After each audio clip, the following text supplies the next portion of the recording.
आज हम जानते हैं कि कैसे बना बैजनाथ धाम। लंकापति रावण एक दिन महादेव के दर्शन करने कैलाश आते हैं। प्रभु, आप तो जानते हैं कि मैं आपका सबसे महान भक्त हूं। शिव जी थोड़ा मुस्कुराते हैं। हाँ, लेकिन तुम मुझे क्यों बता रहे हो? हे प्रभु, आपसे मैं कुछ मांगना चाहता हूं। वचन दीजिए कि आप मना नहीं करेंगे। उचित है। महादेव, आपको मेरे साथ लंका चलना होगा। शिव जी अपना हाथ हवा में रखते हैं और उनके हाथों में शिवलिंग प्रकट होता है। ये लो रावण, इसे अपने साथ ले जाओ। ये मेरा ही एक अंश है। नहीं प्रभु, आप मेरे साथ सदेह चलिए। शिव जी हंसते हैं।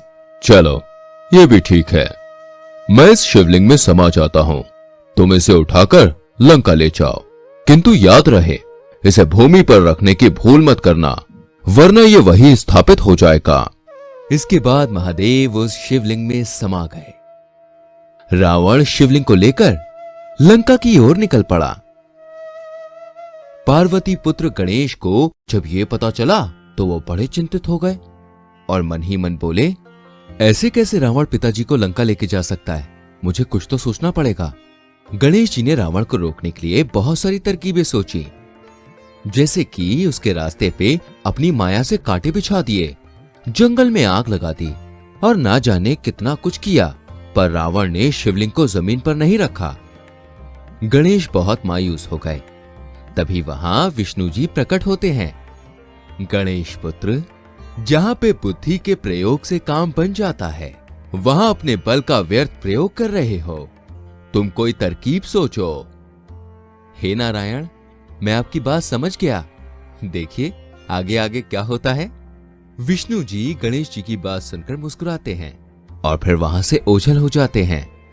गणेश जी ग्वाले का रूप लेकर रावण के पास जाते हैं। आप कौन हो और पत्थर लेकर कहां जा रहे हो?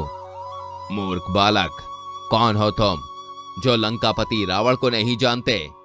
और दूसरी बात, ये कोई पत्थर नहीं है, ये शिवलिंग है। इसमें मेरे भगवान हैं। मेरा नाम बैजू है, लेकिन आप ये बताइए कि आपके ऐसे कैसे भगवान हैं जो पत्थर में बसते हैं? रावण को यह बात सुन के गुस्सा आता है। मूर्ख, तुझसे बात करना ही मूर्खता है। रावण वहां से आगे बढ़ जाता है। ठीक है, बड़े लोग की बड़ी बात। मुझे तो बहुत प्यास लगी है, आप पियोगे पानी? गणेश एक मटके में से पानी पीने लगते हैं। रावण को भी प्यास लगती है। रावण पीछे मुड़ता है।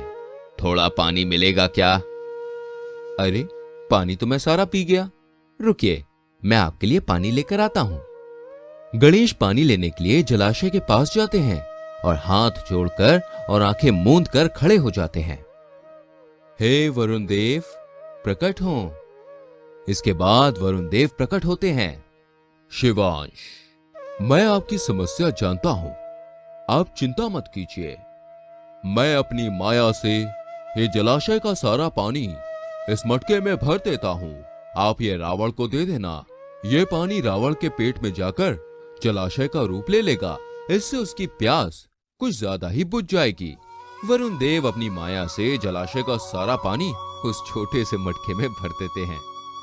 धन्यवाद वरुण देव। इसके बाद वरुण देव ओझल हो जाते हैं। गणेश जी वहां से रावण के पास जाते हैं और उसे मटका देते हैं। रावण एक हाथ से मटका लेकर पानी पीता है और वहां से चलने लगता है। लेकिन थोड़ी देर बाद रावण के पेट में हलचल होने लगती है। वो रुक जाता है। क्या हुआ रावण जी? पानी तो पी लिया, लेकिन अब मुझे मेरी लघु कंशा के निवारण हेतु जाना होगा। क्या तुम थोड़ी देर के लिए ये शिवलिंग पकड़ोगे? लेकिन अरे पकड़ो ना, थोड़ी देर की ही तो बात है। अगर मैं लघु शंका निवारण हेतु ना गया तो विपत्ति आ सकती है। ठीक है, आप जाइए, लेकिन सूर्यास्त के पूर्व आ जाना, वरना मैं इसे नीचे रख दूंगा। ठीक है, अब पकड़ो इसे। रावण शिवलिंग बैजू यानी कि गणेश को देता है और वहां से भागता है।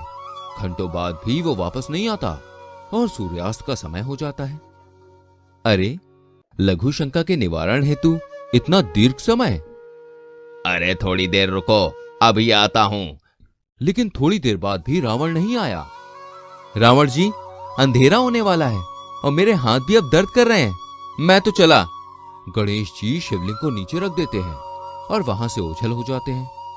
रावण भागता हुआ उधर आता है और शिवलिंग को उठाने की बहुत कोशिश करता है, लेकिन उठा नहीं पाता। तभी शिवजी प्रकट होते हैं। मैंने कहा था ना।